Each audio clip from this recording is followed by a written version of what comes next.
Olá, amigos do canal Fé Ativa, que o nosso Deus e maravilhoso Pai abençoe ricamente a vida e o dia de cada um de vocês. Que este dia seja um dia de suprimento a cada uma das necessidades que vocês têm. Esta é a minha oração inicial a Deus em seu favor para o dia de hoje. Antes da gente prosseguir, antes da gente ver aí duas coisas que Deus, o Todo-Poderoso, não pode fazer, por favor, deixa o like para o canal, aperte o joinha, também inscreva-se em nosso canal se você ainda não fez, ative o sininho das notificações para você ser avisado pelo YouTube quando lançarmos um vídeo novo. Também aproveite o espaço dos comentários logo abaixo, coloque nomes de pessoas pelas quais você quer que a gente ore e nós vamos orar pelos nomes, pelas pessoas cujos nomes estiverem aí todos os dias, tá bem? Olha só, nós chamamos o nosso Deus e Pai de Todo-Poderoso, não é? O que significa Todo-Poderoso? Todo-Poderoso quer dizer que Ele pode tudo, Ele tem poder para fazer qualquer coisa, mas a própria Bíblia diz que o Todo-Poderoso não pode fazer duas coisas. Tem duas coisas que Deus não pode fazer. O Todo-Poderoso pode fazer qualquer maravilha. Agora, as duas coisas que ele não pode fazer são as seguintes, e estão aqui registradas no livro de Números, que é o quarto livro da Bíblia, no capítulo 23, versículo 19. Olha a referência bíblica no cantinho do seu vídeo aí. Vamos ler. Deus não é homem para que minta, nem filho de homem para que se arrependa. Porventura, tendo ele prometido, não o fará? Ou, tendo falado, não o cumprirá? Meu Deus, isso aqui é revelação pura e traz uma confiança para a gente. Por quê? Ouça bem. Aqui esse texto começa dizendo o seguinte: Deus não é homem para que minta. Então, a primeira coisa que Deus não pode fazer é mentir. Deus não pode inventar uma promessa para a gente, dar uma promessa para a gente e dizer que não vai cumprir aquela promessa, ou dizer que aquela promessa não existe, ou que ele não pode fazer. Não, Deus não vai inventar algo para a gente, porque Deus não é homem para que minta. Você percebeu o versículo?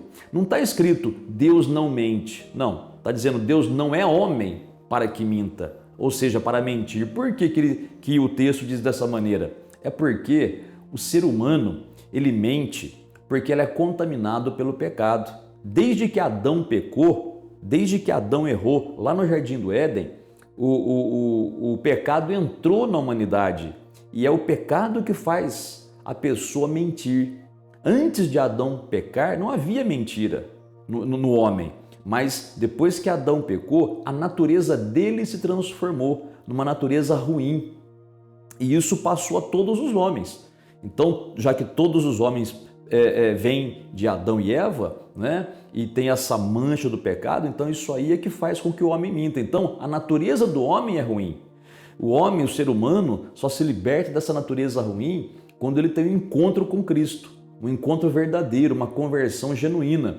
Aí essa natureza ruim vai embora, mas enquanto isso não acontece, o homem, ele mente mesmo, tá? O homem, agora, Deus é homem? Não, Deus não é homem. Deus ele pode até ter uma forma humana, né? Mas a natureza dele não é humana, ele não é homem, ele não é ser humano. Então, não está na natureza de Deus mentir. Por isso que ele não pode mentir. Outro texto bíblico onde está escrito que Deus não pode mentir, está aqui, ó, na carta de Paulo a Tito, ali, ó, o Deus que não pode mentir. Está aqui a referência bíblica. Então, primeira coisa que Deus não pode fazer, mentir, tá bem? E a segunda coisa que Deus não pode fazer, o texto também diz, olha aí, versículo 19, Deus não é homem para que minta, já falamos, nem filho de homem para que se arrependa. Filho de homem quer dizer ser humano também, tá bem?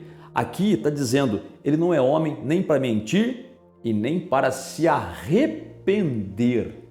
Você vai perguntar assim, pastor, Deus não se arrepende? Eu digo, não, não se arrepende. Eu sei que você vai dizer assim, mas lá em Gênesis, quando a Bíblia fala do dilúvio, A Bíblia diz que Deus se arrependeu de ter feito o homem. Mas aí é aquele sentimento de tristeza, né? Que Deus sentiu de ver o homem naquele estado pecaminoso e para recomeçar quando é. Agora, a palavra arrepender aqui, nesse texto aqui, o significado é voltar atrás na sua palavra. Ou seja, Deus não volta atrás na palavra dele, entendeu? Deus não volta atrás. Você já viu quando duas pessoas vão fazer algum negócio, né? Elas fazem algum negócio de compra e venda, né? Negócio de automóveis, negócio de imóveis. Às vezes a pessoa põe no contrato, ó, sem arrependimento, ou seja, sem voltar atrás, não tem volta. Depois que assinou o contrato, registrou no cartório, não tem arrependimento, não tem volta, entendeu? Quer dizer, a pessoa não pode voltar atrás na palavra que ela deu, porque a assinatura no contrato representa a palavra da pessoa. Então, não tem volta naquilo que a pessoa falou. Assim é Deus. Qualquer promessa que ele tenha dado na Bíblia para a gente, não tem volta. Ele não quebra, ele não volta atrás. Não tem como Deus dizer que ele não vai curar mais. Não tem como Deus dizer que ele não vai prosperar. Não tem como Deus dizer que ele vai fazer algo mal para você. Porque ele prometeu não fazer mal, ele prometeu curar, ele prometeu livrar, ele prometeu prosperar, ele prometeu salvar. Então não tem volta na palavra dele. Por isso que nós pedimos com fé, porque o nosso Deus é fiel. Então ele não pode mentir, porque não é ser humano, não está na natureza dele mentir, ele é verdadeiro, ele é a pura verdade e também ele não volta atrás nas promessas dele. Se ele prometeu curar, ele vai curar. Por isso que o próprio texto diz, né? Se Deus promete, ele cumpre. E se ele fala, ele faz. Meu amigo, isso é a garantia de que você pode confiar de olhos fechados no que a Bíblia diz, naquilo que você ouve da Bíblia. Você pode confiar de todo o seu coração. Porque enquanto você estiver apegado à palavra de Deus, às promessas de Deus, você vai ter a garantia que ele vai cumprir aquilo que ele prometeu na sua vida, mais cedo ou mais tarde, viu? O que você não pode fazer é desistir, é desanimar. Então persevere, permaneça na palavra. Lembra quando o Senhor Jesus disse no Evangelho de João, no capítulo 15? Ele falou assim, ó, se vocês permanecerem em mim e as minhas palavras permanecerem em vocês, vocês vão pedir o que quiserem e será feito. Olha que promessa, hein? Olha a referência bíblica aí, o Evangelho de João, capítulo 15, versículo 7. Se vocês permanecerem em mim, quer dizer, não saiam da minha presença, e as minhas palavras permanecerem em vocês, quer dizer, aquilo que eu prometi e também aquilo que eu ordenei, né? Aquilo que eu adverti, que a minha palavra não sai do seu coração. Vocês vão pedir o que quiserem e será feito. Olha que garantia, gente, né? Por isso, meu amigo e amiga, daqui a pouquinho nós vamos orar. Nós vamos orar com fé e você vai confiar, tá? Que aquilo que você pedir, você vai receber, porque você vai pedir segundo a palavra de Deus. Tenho certeza que você vai pedir uma coisa boa, não é? Por exemplo, lá no Evangelho de Mateus, olha a referência bíblica aí, ó, capítulo 7. Ali, o Senhor Jesus diz que aquele que pede, recebe, né? Aquele que procura, acha, e aquele que bate, a porta se lhe abre. E aí ele faz a comparação, né? Entre ele e nós e os nossos filhos aqui na terra. Ele fala assim, ó, se vocês que são maus sabem dar boas coisas para os filhos de vocês, quanto mais o Pai Celeste dará coisas boas àqueles que lhe pedem. Ora, o que você vai pedir para Deus agora em oração? Você não vai pedir por um trabalho? Você não vai pedir pela sua família? Não vai pedir pela sua cura? Não vai pedir aí para você ser batizado no Espírito Santo? Não vai pedir proteção para os seus filhos? Não vai pedir conversão para a sua família? Livramento? Provisão para o dia de hoje? Tudo isso é coisa boa, não é? Então Jesus falou que se você pede ao Pai, Ele dá. Por que Ele vai dar? Porque se nós que somos imperfeitos queremos dar o melhor para os nossos filhos, muito mais o Pai Celeste quer dar o melhor para nós que somos filhos dele, nós que aceitamos a Jesus. Tá entendendo? E para finalizar, olha só que interessante. Nós temos que acreditar no que a Bíblia fala. Você lembra desse versículo que nós acabamos de ler aqui? Números capítulo 23, versículo 19? Deus não é homem para que minta, nem filho de homem para que se arrependa. Havendo Deus prometido, não cumprirá? Quer dizer, claro que cumprirá. Havendo Deus falado, não o fará? Se Ele falou, Ele faz. Então, esse texto garante que o que Deus prometeu, Ele tem que fazer. A nossa parte é edificar a nossa fé, confiar, buscar, orar, pedir com confiança e receber, tá bem? Tem uma frase que é muito queridinha de muitos evangélicos, né? Mas é uma frase falsa, é uma frase enganosa, viu, gente? Eu estou dizendo para você com todo o amor do mundo e respeito, tá? Porque o que eu vou dizer aqui, tem gente que vai torcer o nariz, tem gente que não vai gostar do que eu vou falar, mas porque é religiosidade, tá? É frase de Facebook, parece filosofia de botequim, né? Ou de Facebook mesmo, né? Tem até música que fala isso, né? Que fala assim, ó, se Deus fizer, Ele é Deus. Se Ele não fizer, continua sendo Deus. Olha que frase mais aparentemente linda, né? Oh, se Ele fizer, Ele é Deus. Se não fizer, continua sendo Deus. Essa frase é enganosa. Essa frase deve ter sido forjada no inferno para enganar os crentes. Por quê? Deixa o crente num conformismo só. Como assim se Deus não fizer? Peraí. Calma, antes de você ficar bravo comigo, peraí, pensa, raciocina. Se Deus fizer, Ele é Deus, ok? Beleza, até aí certinho. Mas se Ele não fizer, Ele continua sendo Deus? Claro que não. Se Deus não fizer o que Ele prometeu, Ele mudou de lado. Ele não é mais o Deus que nós conhecemos. Ele não é mais o Deus verdadeiro, porque Deus não mente. Ele falou que faz. Como assim se Deus não fizer? Se Ele não fizer, Ele mentiu. Mas a Bíblia diz que Ele não pode mentir. E aí? Tá vendo como certas coisas evangélicas, entre aspas, enganam a pessoa?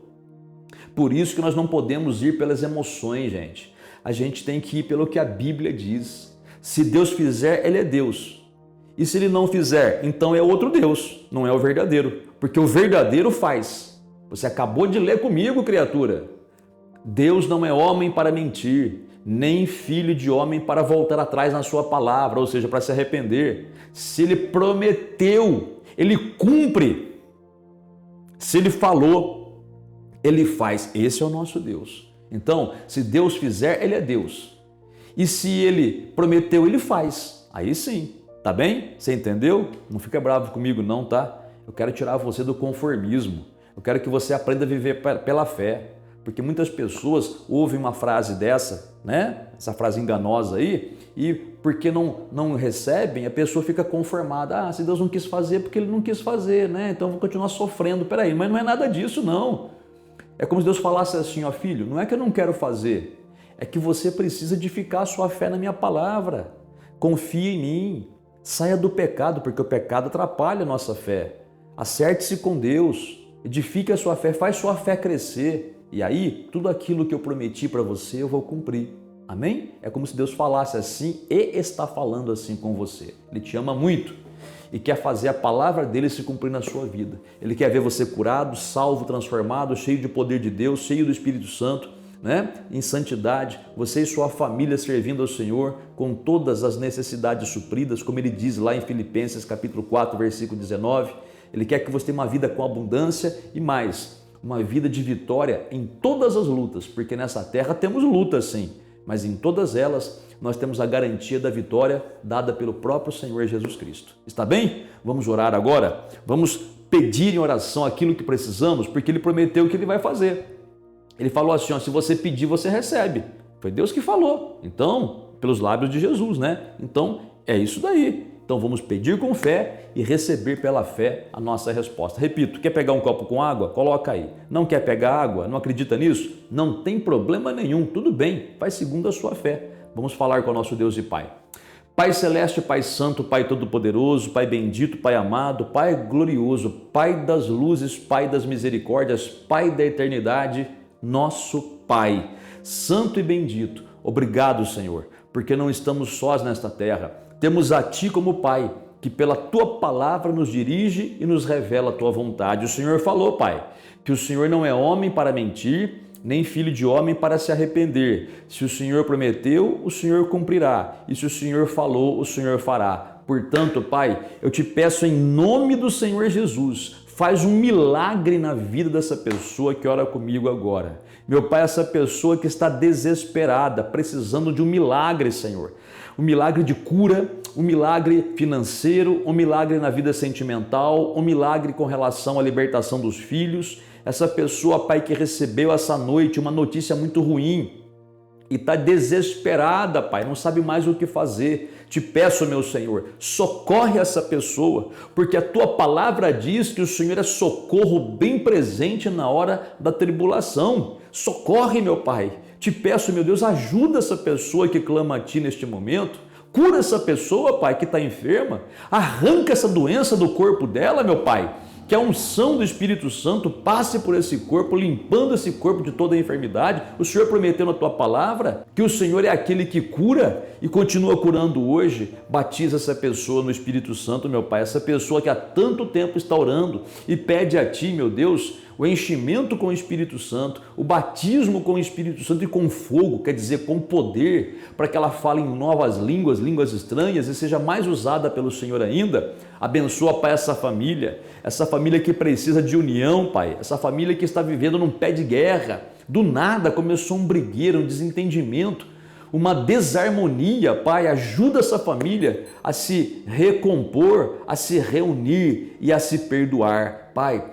Prepara uma porta de trabalho para esse jovem, Pai, esse jovem que vai levar o seu currículo hoje, vai distribuir os seus currículos pela cidade. Abençoa, Pai, dirige esse jovem até o local certo, Pai, e que ele tenha empregos para poder escolher até qual que ele vai querer. Pai, também finalizando esta oração, te peço, abençoa esse copo com água, Pai, santifica e que no beber desta água essa pessoa seja muito abençoada. Te peço, Pai, aceita a nossa gratidão, o nosso louvor, a nossa adoração. Em nome do Senhor Jesus, amém. Muito obrigado e graças a Deus. Amiga e amiga, acabamos de orar. Beba da água se você colocou, se você não colocou, fique em paz. Medita nessa palavra que eu acabei de falar para você, tá bom? Medita nessa palavra e com amor, tá certo? Eu estou cansado de ver o povo de Deus, muitas vezes o povo crente, sabe, sofrer por causa de sentimentalismo. Muitas vezes o crente não vai na Bíblia, ele vai na tradição evangélica. Eles escutam alguém falar alguma coisa e vão achando que é aquilo, e aquilo não está na Bíblia, não é? Então engana muita gente. Por isso que eu falo, é com amor que eu digo para você, se apegue nas Escrituras de todo o seu coração, se aprofunde nelas, para que você tenha uma libertação completa e tenha uma base de fé sólida para você poder buscar a Deus e ver Deus se manifestar na sua vida. Está bem? Deus te abençoe grandemente e até a próxima.